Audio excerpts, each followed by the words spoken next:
Hi, and welcome back to Between the Benches, your source for all hockey news. My name is Austin, And my name's JJ. and today we're going to be doing the Canucks versus the Minnesota Wild series preview.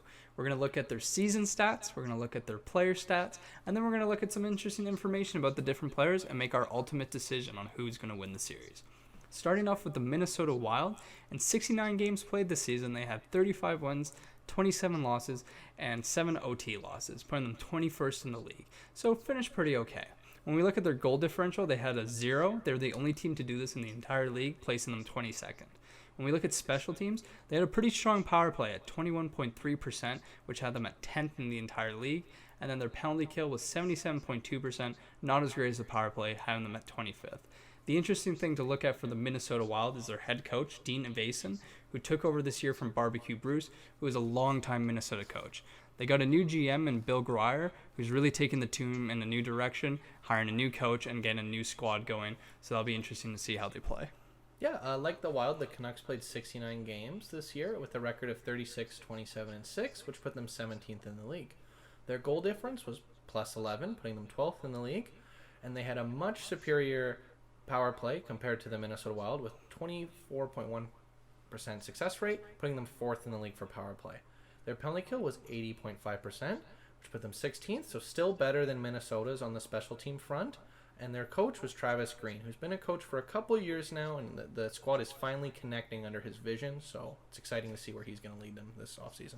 Absolutely. Let's go take a peek at the player stats.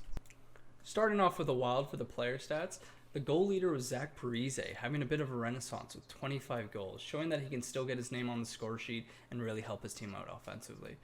Looking at the assist leader, same guy signed on the same day, Suter with 40 assists. Pretty impressive for kind of a shutdown defenseman so late in his career, but he can still really help his team out in all facets, playing big minutes every night. And then we look at their point leaders is Kevin Fiala with 54 points, which is just huge for Fiala.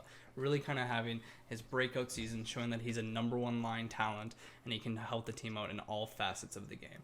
When we look at the goalie stats, I went with Dubnyk. Even though he had worse stats than Alex Stalock, I do believe he's going to be the starter in the playoffs, as he's been reliable for most of his career and has been a playoff warrior. However, this season does not reflect that. He had 30 games played with a goals against average of 3.35 and a save percentage of an 890, which is just horrible by Dubnyk standards. However, with this long break, I feel that he'll come back prepared, ready to put the Minnesota Wild on his back and really lead a charge into these playoffs. Perfect. And for the Canucks, we had a tie for goals for, the tie being between JT Miller and Elias Pettersson. They both had 27 goals, so a fantastic first line and first power play for the Canucks. Into assists, we have another tie as well with 45 for Hughes and JT Miller again. Again, both of those players had a fantastic year. Hughes jumping into the Canucks roster and quarterbacking a power play really helps the Canucks there as well.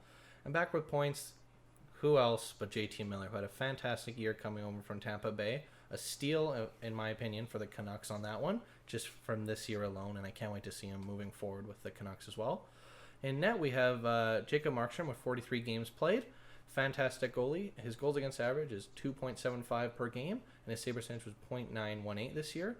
I think those stats are a bit lower than what he would want, but with the Canucks defense in front of him, very impressive nonetheless. Jacob Markstrom can easily steal a game for the Canucks, and I believe we will see one of those in the playoffs, which is my sneak bit for the next slide. Absolutely. Now that we have a better image of all the players and their stats, we're going to hop over to our picks for the most important players in this series. Heading over to players we think are going to be key for both teams during the playoff series. For the Canucks, for the All-Star, I put JT Miller. A lot of people right now are going to be going down to the comments going, why is Pettersson not there? And I just think that Miller's taken a great step going from a bottom six role in Tampa Bay to a complete all-star in the NHL this year. In coming years, Pettersson's definitely going to steal the show pretty easily. But for now, I believe if the Canucks want a deep run, they're going to have JT Miller as the star of the show this year. For something to prove, I put Brock Besser. The reason I put Brock Besser is because he only had 16 goals this year. He did have a wrist injury that we didn't know about. But because of that, he's going to want to prove that he's still the number one guy in Vancouver, Tyler Toffoli who, and that they aren't going to want to trade him. For rebound players, I've put Ferland. The reason I put Ferland is Canuck fans will know all too well what Ferland can do in the playoffs. He's a tough physical presence that the Canucks are going to need on their team, and he did miss all season with an injury. So it's going to be very exciting to see if he can rebound and do what he did against the Canucks a couple years ago. For playoff warrior, I put Edler. The reason I put Edler is because he has only played for the Canucks in the NHL his entire career, and he went to the Stanley Cup Final, Game 7 with them. He's going to be kicking and scratching for one last chance to get that cup, and this might be the last year the Canucks get in the playoffs with him on their team. For young guns to watch, it was pretty easy pick. I put Quinn Hughes. He's been phenomenal the whole year, fantastic, and is going for the Calder, so I think it was pretty easy to stick with Hughes for that pick. Yeah, absolutely for that one. Heading over to the Wild side for the players, or the star player for the Minnesota Wild, I picked Kevin Fiala. They don't really have a lot of star power on this team. No one's really too flashy. They all kind of do their part. But Kevin Fiala, given the extra minutes that he did not get with the Predators, really showed that he can be that offensive player who really, shows off his slick mitts, can play in all areas of the game, can score a lot, and really just wanted to prove that he is that offensive player that the Minnesota Wild desperately have needed in the franchise for so long. When I'm looking at players for something to prove, I chose Jared Spurgeon. Minnesota has one of the best defense in the league. They have really solid guys with Brody, Suter, Dumba, and Spurgeon just got a huge contract. For many people who follow the team, they know that Spurgeon's probably one of the best defensemen around. Doesn't get a lot of recognition for it. I feel that he himself also wants to prove something, so that he can step up to where Suter once was, and just prove that he's an all-star defenseman, like a lot of Wild fans seem to believe he is. When I'm looking for rebound player, I'm picking Matt Dumba. He had a bit of an off year this year. He used to be a offensive key guy on the defense, could really power the power play, score a lot of goals from the point. But he kind of fell off this year, but I know he can be that physical, demanding player who can also chip in offensively. And I believe in the playoffs, he'll really bring that show. He can both throw hits and score some goals. When I look at playoff warrior, I'm picking Zach Parise. I know it's a bit of an unpopular opinion to pick him, and he's seen as kind of washed up, but he still put up a lot of points this year. And when he played for the New Jersey Devils, he had a fantastic run and scored a lot of goals. And if he can get even to half that form, I believe he'll be a key part to this Minnesota playoff run, scoring a lot of points for them in the playoffs.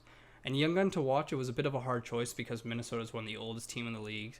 They don't have a lot of young guys, but I picked Ryan Donato. He had his first full NHL season this year, despite being cut short.